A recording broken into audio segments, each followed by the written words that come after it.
I was out and about yesterday, driving around Springfield. I was looking at the giant holes in some of our buildings. I noticed all of the old familiar spots bearing new signs in an unfamiliar language. I watched as groups of strangers walked around the city like lost tourists, and it was like a punch in the gut.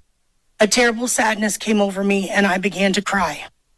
I immediately started to think back to when I was little, walking from my grandma's house on South Fountain through downtown and all the way to Snyder Park, going to Wren's to get new school clothes and shoes, the excitement of the mall for lunch at the Blue Fox, or even better to see Santa, riding down High Street, admiring the beauty of those stately homes and their amazing architecture, dropping pennies in the fountain and making wishes. And now, all those warm memories are becoming fuel to the fire of anger inside of me. I feel like we have been invaded by some sort of pest. I'm angry that my friends and family are packing up and moving away.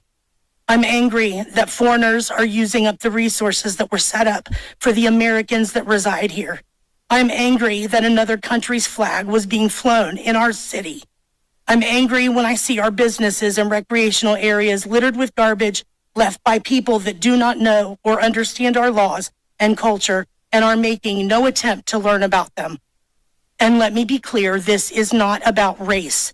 This is about people being given the privilege of coming here from another country and having no respect for our people, our land, or our life's work. People living their life here the way they did in Haiti, angry, stealing, polluting, living in filth, and acting like animals.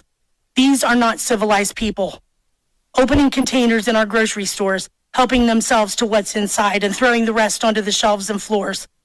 Pulling off of the highway to publicly clean and gut the roadkill lying there in front of anyone that passes by. Stealing animals from farmers and leaving their severed heads at the side of an old school where children play. Relieving themselves in public. Making some barbaric stew out of the birds that live in our park.